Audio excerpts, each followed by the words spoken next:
وَ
الحمد لله رب العالمين، الصلاة والسلام على أشرف الأنبياء والمرسلين وعلى آله وصحبه أجمعين.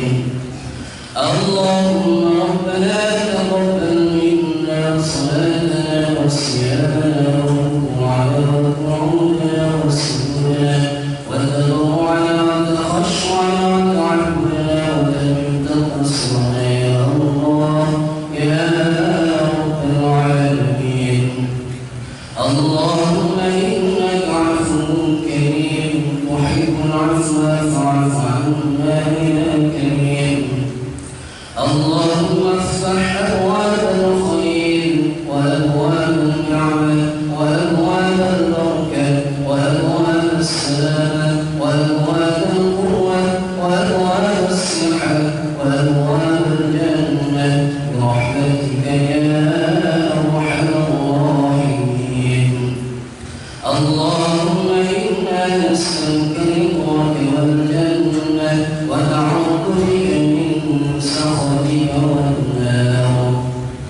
اللهم اغفر لنا ذنوبنا ولوالدينا وارحمهم كما ربونا صغارا ولجميع المسلمين والمسلمات والمؤمنين والمؤمنات الأحياء منهم والأموات إنك على كل شيء قدير.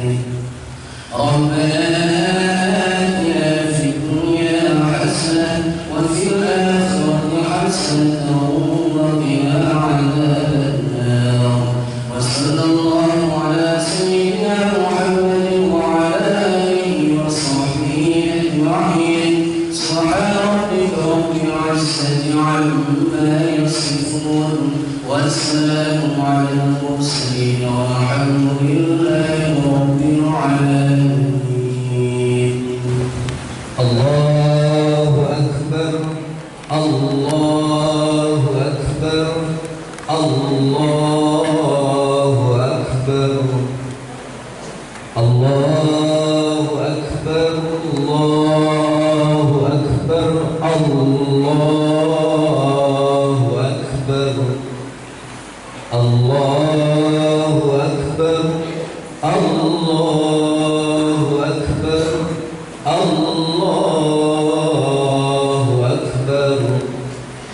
لا إله إلا الله والله أكبر الله أكبر ولله الحمد.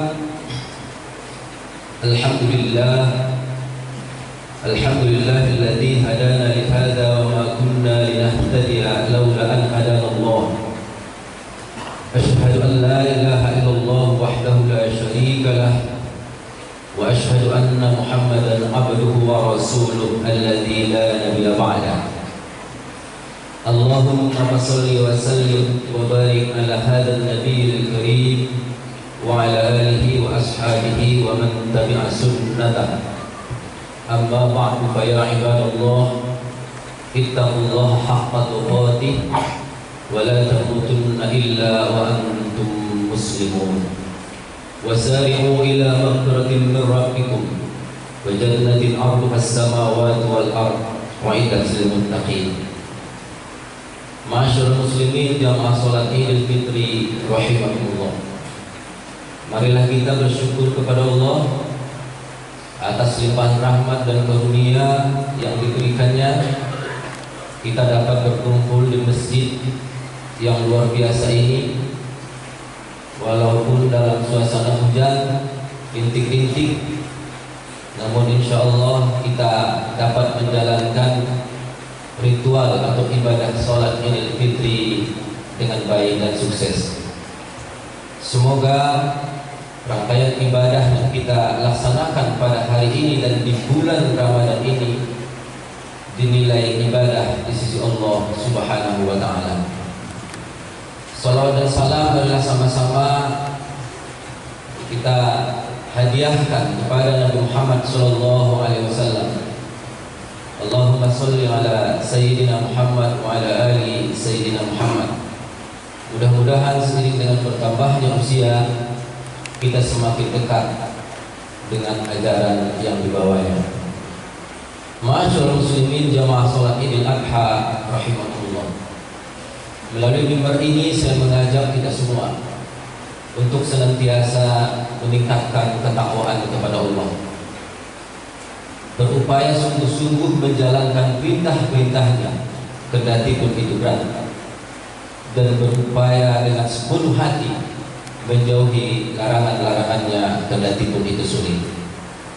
Kita yakin dan percaya bekal yang dapat dibawa menghadap Allah Subhanahu wa taala hanyalah iman dan takwa kepadanya. Wa tazawwadu fa inna khairaz zadi taqwa. Carilah bekal sebanyak-banyaknya sewaktu kamu hidup di atas dunia ini. Fa inna khairaz zadi taqwa. Sebaik-baik bekal yang dibawa menghadap Allah Subhanahu wa taala adalah ketakwaan kepadanya. Ma'asyiral muslimin jamaah salat Idul Fitri rahimakumullah. Alhamdulillah, nikmat dan karunia yang diberikan Allah Subhanahu wa taala kepada kita semua luar biasa. Kita dapat melaksanakan ibadah puasa selama sebulan penuh dan qiyamul lail di malam harinya. Dan pada hari ini kita bersama-sama berkumpul di masjid ini dalam rangka melaksanakan sholat Idul Fitri sembari mengumandangkan takbir Allahu Akbar, Allahu Akbar, Allahu Akbar, walillahil hamd. Takbir yang merupakan simbol kemenangan, takbir yang merupakan simbol kebesaran Allah Subhanahu wa taala, takbir yang merupakan tujuan dari proses penciptaan manusia, bahwa manusia diciptakan oleh Allah Subhanahu wa taala dalam rangka menggaungkan takbir di muka bumi ini. Ma'asyiral muslimin jamaah salat Idul Fitri rahimakumullah. Mudah-mudahan apa yang menjadi tujuan ibadah puasa sebagaimana dijelaskan dalam Al-Qur'an, la'allakum tattaqun, menjadi orang yang bertakwa, dapat kita raih secara berjamaah. Takwa adalah merupakan kata kunci, ultimate goal, tujuan utama dari ibadah yang kita laksanakan di bulan suci Ramadan ini. Mudah-mudahan dengan ketakwaan tersebut dapat menjadi modal bagi kehidupan kita dalam rangka menata kehidupan ke depan. Mengutip apa yang disampaikan oleh Sayyidina Ali karramallahu wajhah, setidaknya ada 4 yang menjadi ciri atau karakter orang yang bertakwa tersebut, dan inilah yang akan disampaikan pada khutbah kali ini.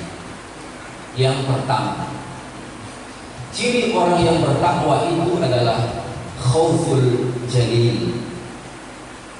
Khauful jalil, memiliki rasa takut kepada Allah.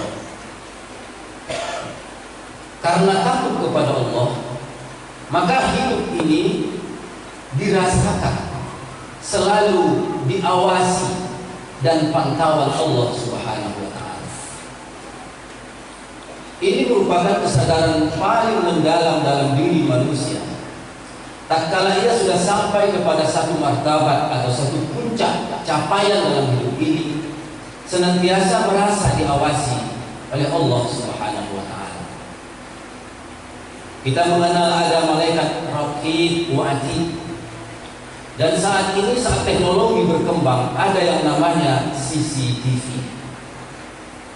Lewat CCTV kehidupan kita dipantau dan diawasi.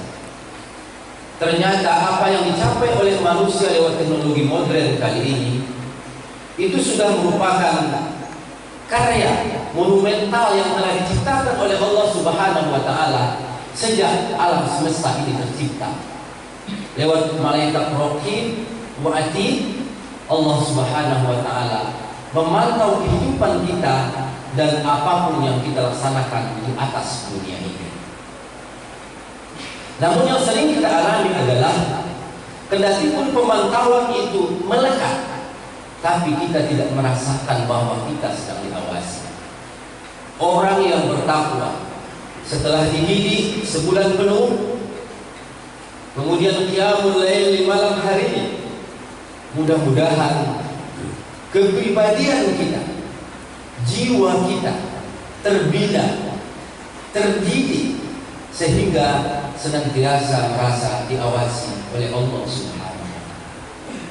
Ma'asyiral muslimin jamaah salat Idul Fitri rahimakumullah. Orang yang senantiasa merasa diawasi oleh Allah Subhanahu wa taala, maka insya Allah kepribadiannya akan tampil memukau. Akhlaknya terpuji. Ia bisa menghargai orang tua, menyayangi yang kecil, dan menghormati sesamanya. Orang yang senantiasa merasa diawasi oleh Allah Subhanahu wa taala tidak akan bisa dan mampu melakukan kecurangan, ketidakadilan, penindasan, kezaliman kepada sesama umat manusia. Orang yang senantiasa merasa diawasi oleh Allah Subhanahu wa taala, ia tidak akan mampu dan tidak akan siap dan tidak akan mau mengambil yang bukan haknya, apalagi melakukan penjajahan di atas dunia ini. Kita sebagai negara yang luar biasa, dijajah lebih dari 350 tahun lamanya. Sumber daya alam kita dikeruk, kemampuan kita dilemahkan, kita terjajah, sehingga imbasnya dapat kita rasakan hari ini. Orang yang bertuhan, orang yang merasa diawasi oleh Allah Subhanahu wa taala, tidak akan melakukan kezaliman luar biasa ini, apalagi di zaman modern saat ini. Ma'asyiral muslimin jamaah salat Idul Fitri rahimakumullah.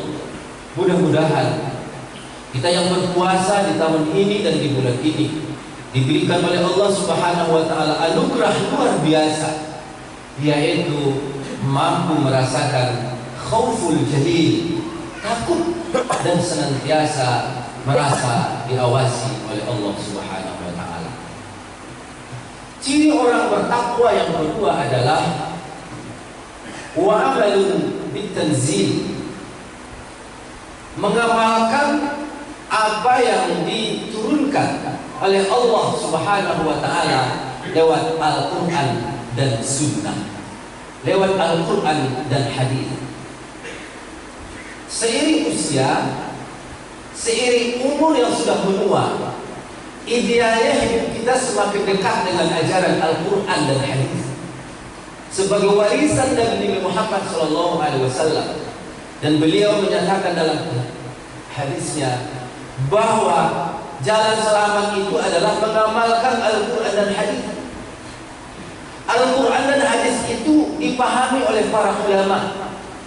Kita sebagai manusia yang ilmunya rendah dan tidak seberapa, banyak mengalami banyak kesulitan untuk mengambil hukum, mengijtihadkan hukum, memahami, mengerti, mendalami, apalagi menganalisis, menganalisa, lalu memproduksi ijtihad dari Al-Quran. Karenanya kita merujuk kepada pendapat para ulama. Sejarah juga menjelaskan bahwa setelah Al-Quran itu diturunkan oleh Nabi Muhammad SAW, beliau wafat, maka Al-Quran dipahami oleh para sahabat. Para sahabat mewariskannya kepada para tabi'in, tabi'in kepada tabi'in, pengikut para tabi'in, tabi'ut tabi'in, diikuti oleh para ulama. Banyak ulama yang terkenal, Al-Ghazali, Al-Juwayni, Al-Baqillani, Al-Syarastani dan lain sebagainya. Ini adalah para ulama ada Asy-Syafi'i, ada Hambali, ada Maliki, dan lain-lain sebagainya. Mereka ini adalah penggawa-penggawa, hafal Al-Quran, hafal ratusan ribu hadis. Sehingga dengan demikian, kemampuan mereka itu mumpuni, kafaah di bidangnya, mampu di bidangnya. Lalu mereka menghasilkan produk-produk ijtihad. Ada yang disebut dengan fikih, ada yang disebut dengan tauhid, ada yang disebut dengan tasawuf, ada yang disebut dengan akhlak, ada yang disebut dengan filsafat, ada yang disebut dengan kedokteran dan lain sebagainya. Ini adalah produk para ulama. Oleh karena itu, wa amalun bitanzil yang dimaksud di sini adalah kita mengamalkan produk-produk yang dihasilkan para ulama dari ijtihad mereka kepada Al-Quran dan hadis. Baik dalam bidang ibadah, kita merujuk dan berguru kepada para ulama. Kenapa? Karena mereka lah yang memahami Al-Quran dan hadis. Para ulama inilah yang paham arti innamal a'malu binniyat. Para ulama inilah yang paham makna ya ayyuhalladzina amanu kutiba alaikumussyam kama kutiba alal ladzina min qablikum la'allakum tattaqun. Ya ayyuhalladzina amanu. Kenapa pakai harfun nida? Kenapa pakai ayu?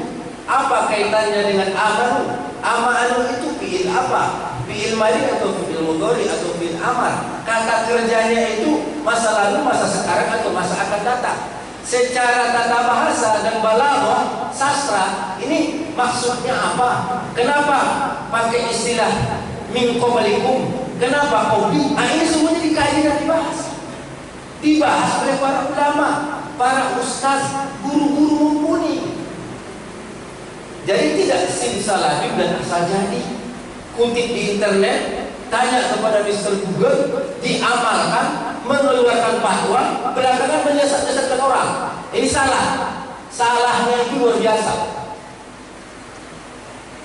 Belajar yang sungguh-sungguh, belajar yang betul, belajar yang benar. Hafal dulu. Ya, kalau langsung mufidum, kalau kami di Mustafa itu kembali namanya syair Alfiyah. Ini rangkaian ilmu nahu. 1000 bait syair itu harus dihafal supaya kita bisa paham apa makna betul dalam Quran. Kalamuna langsung mufidum nastaqim wasmun wa fi'lun summa harfunil kalim wa hiwun kalimatun wa qawlu am wa kalimatun biha kalamun qadim am bil jari wat tanwini wan nida wa al wa musnadun lil ismi tamyizul hasab. 1000 bait syair ini dihafal sebagai alat. Jadi kalau nggak pandai nahu, nggak pandai sorok, nggak pandai balaghah, jangan coba-coba mengambil dan berijtihad dari Al-Quran hadis. Pasti salah. Wa amalun bitanzil. Mudah-mudahan bulan Ramadan kali ini memberikan pembelajaran berharga bagi kita semua. Dulu ada kuliah Ramadan namanya. Saya ada 4 tahun lamanya ada kuliah Ramadan untuk adik-adik kita di sini. Kita belajar apa rukun sholat, rukun wudu, syarat ini, syarat itu. Ada kuliah subuh. Saya 3 tahun lamanya berturut-turut ikut mengisi kuliah subuh bersama Bapak Ahmad Azwar di masjid kita yang luar biasa ini. Ini tradisi yang luar biasa yang harus terus kita lanjutkan dan lestarikan. Dalam rangka apa? Wa amalun bitanzil, sehingga amal dan ibadah yang kita lakukan ini jelas sanadnya.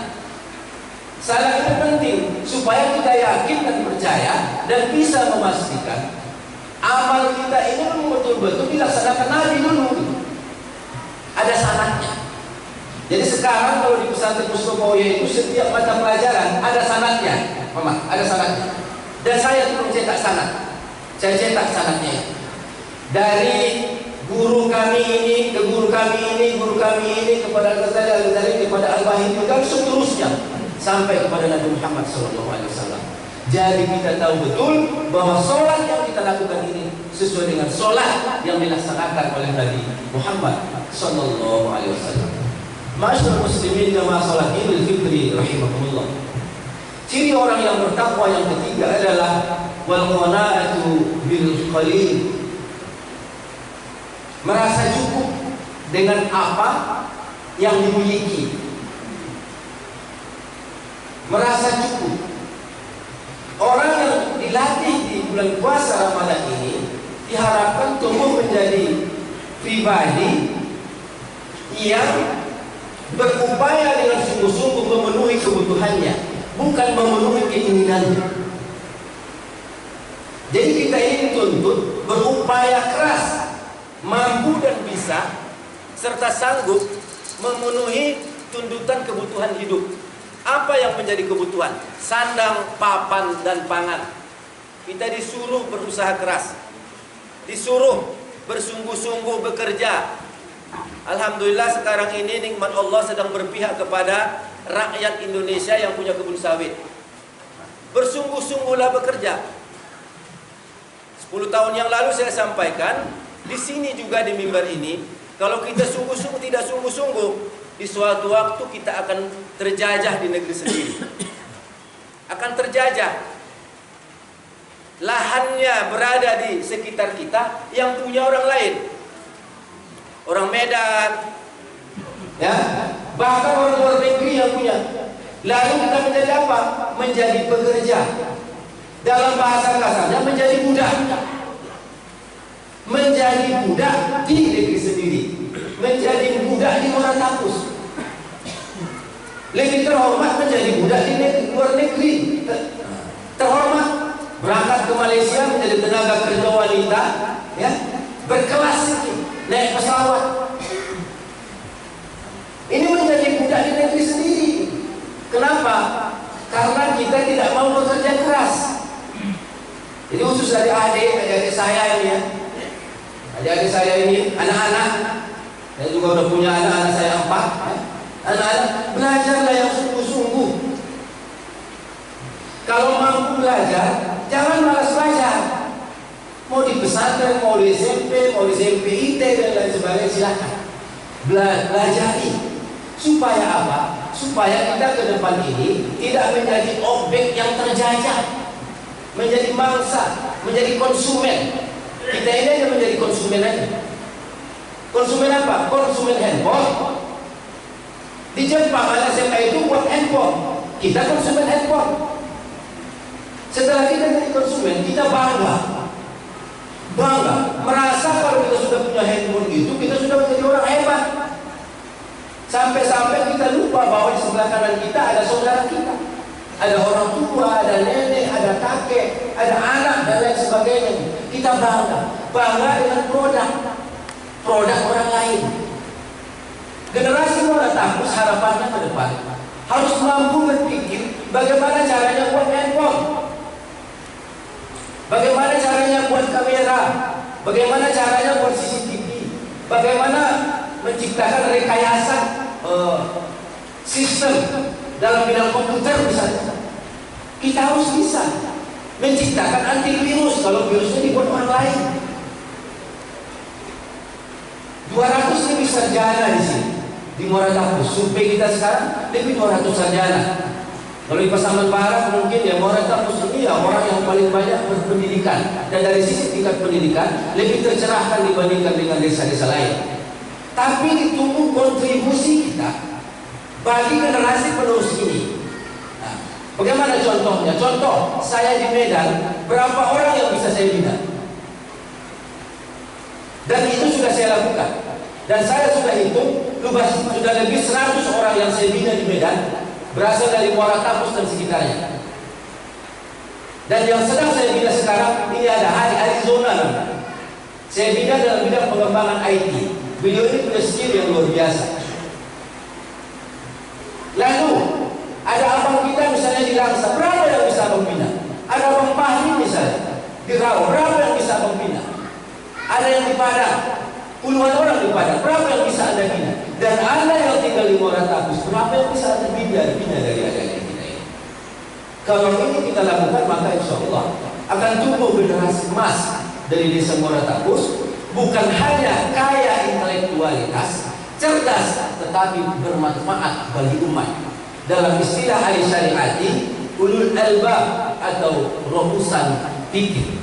Dan dalam istilah Iqbal, ilmuwan Pakistan, disebut dengan khudi al-insan al-kamil, manusia sempurna yang memahami hakikat penciptaan. Jadi wal qana'atu bil qalil. Jadi Jadi bekerja keras itu bukan untuk mendapatkan keinginan, tapi untuk mendapatkan kebutuhan. Kalau keinginan manusia ini tak terbatas. Dapat Honda mau mobil, dapat Avanza, ya, mau expander, dapat expander mau Portuner, dapat Portuner mau tukar rasa dengan CRV, dapat CRV mau tukar rasa dengan Pajero Sport, dapat Pajero Sport mau tukar rasa dengan Lamborghini. Jadi orientasi kita ini yang harus didudukkan. Maka bekerja keraslah untuk mendapatkan kebutuhan. Jangan bekerja keras untuk mendapatkan keinginan. Keinginan itu perlu, tetapi setelah kebutuhan kita bisa diselesaikan ataupun dituntaskan. Masyaallah muslimin jamaah salat Idul Fitri rahimahullah. Kemudian yang terakhir, ciri dari orang yang bertakwa menurut Sayyidina Ali karramallahu wajah adalah wal istiqdad di yaumir rahim. Punya visi, punya misi, punya tujuan, punya ultimate goal. Jadi seorang muslim itu tidak hanya hidup untuk di sini sekarang dan pragmatis, tapi punya rencana jangka pendek, jangka menengah, jangka panjang. Yang punya kebun sawit, kalau hari ini kebunnya 1 hektar, maka 2 tahun ke depan Anda harus punya 3 hektar, 4 hektar, 5 hektar, 6 hektar dan seterusnya, dan jangka panjang. Lalu harus punya program yang konkret, jelas dan terukur. Jadi tidak sembarangan. Umat Islam itu diajarkan oleh Allah dan Nabi-Nya bekerja dengan cara-cara ini. Bukan seperti cara dalam tanda petik orang tua kita dulu bercocok tanam. Musim rambutan tanam rambutan, musim pokat tanam pokat, musim sawit tanam sawit, ya? Musim jeruk tebang sawit tanam dengan jeruk. Bukan seperti itu. Punya planning, punya perencanaan. Wal istiqdad yaumir rahim.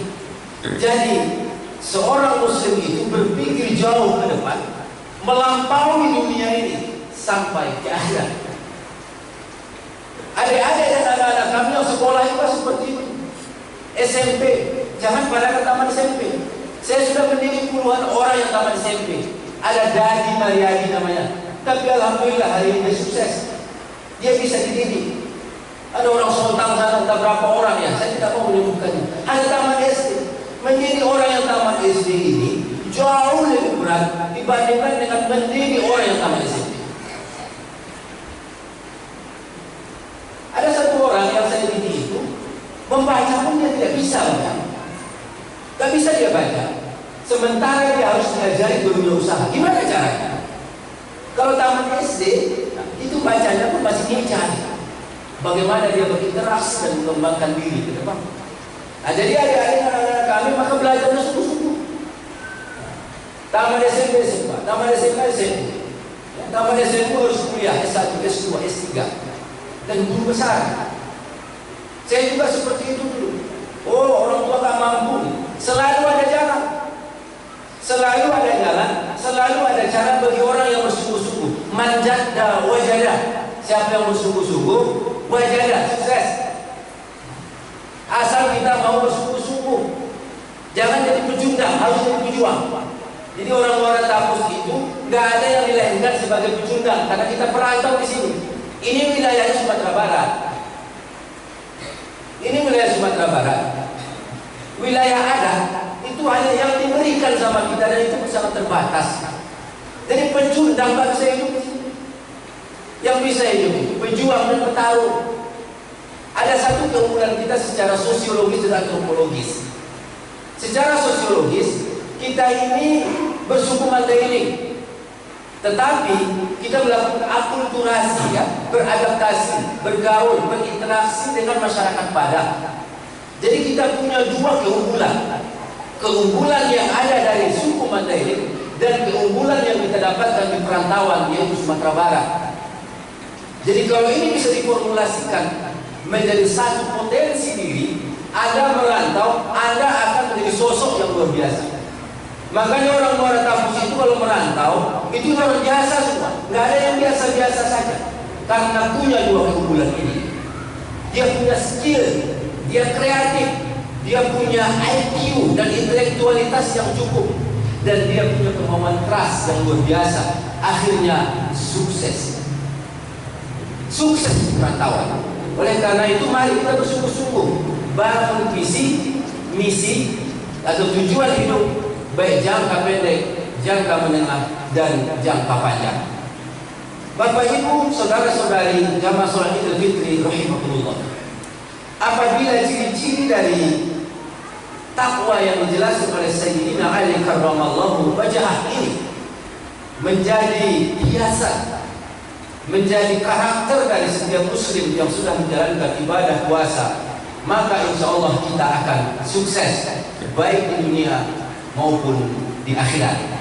Saya yakin dan percaya kita yang di masjid ini nanti akan menjadi agen-agen perubahan. Kalau orang tua akan menjadi motivator bagi anak-anaknya. Biarlah piring hanya 10, tak ada perhiasan di rumah, asal anak-anak ini sekolah. Biarlah dijual itu semua, asal generasi dipintar. Kenapa? Karena yang paling berharga di atas dunia ini adalah ilmu. Jika kita sudah berilmu, maka insya Allah kita akan menguasai dunia ini, dan insya Allah kita akan bahagia di akhirat. Fa'tabiru la'allakum tuflihun.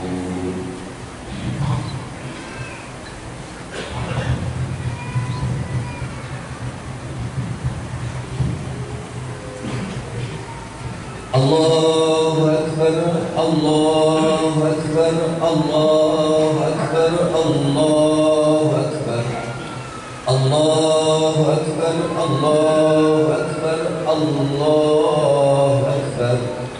La ilaha illallah, Allahu Akbar, Allahu Akbar, walillahil hamd.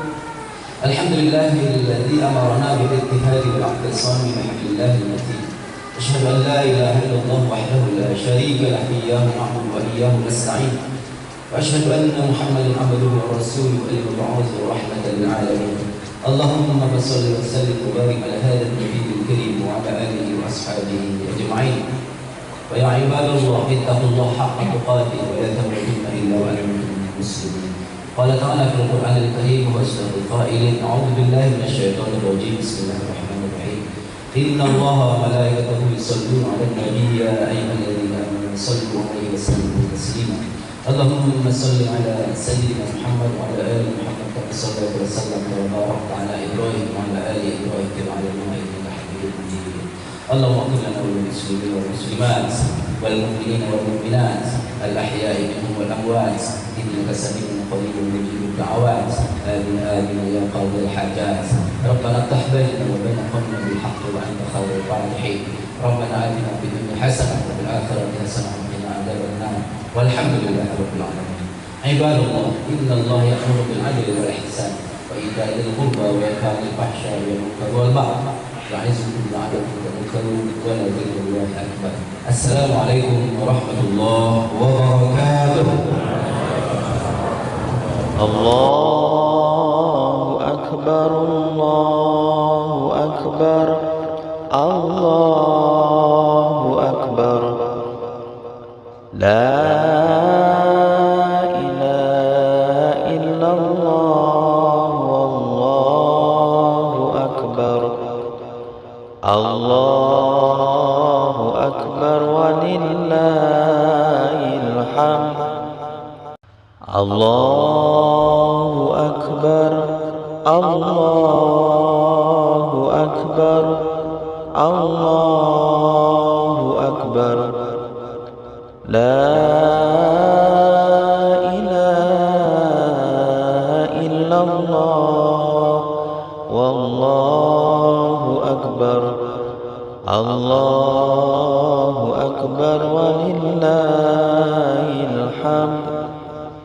Allahu Akbar, Allahu Akbar, Allahu Akbar. Kabiran walhamdulillahi katsiran وسبحان الله بكرة وأصيلا لا إله إلا الله والله أكبر الله أكبر ولله الحمد الله أكبر الله أكبر الله أكبر كبيرا والحمد لله كثيرا وسبحان الله بكرة وأصيلا لا إله إلا الله ولا نعبد إلا إياه مخلصين له الدين ولو كره الكافرون ولو كره المشركون لا إله إلا الله وحده صدق وعده ونصر عبده وأعز جنده وهزم الأحزاب وحده لا إله إلا الله والله أكبر الله أكبر ولله الحمد الله أكبر الله أكبر الله أكبر لا إله إلا الله والله أكبر الله أكبر ولله الحمد الله أكبر الله أكبر الله أكبر لا إله إلا الله والله أكبر الله أكبر ولله الحمد الله أكبر الله أكبر الله أكبر كبيرا والحمد لله كثيرا وسبحان الله بكرة وأصيلا لا إله إلا الله والله أكبر الله أكبر ولله الحمد الله أكبر الله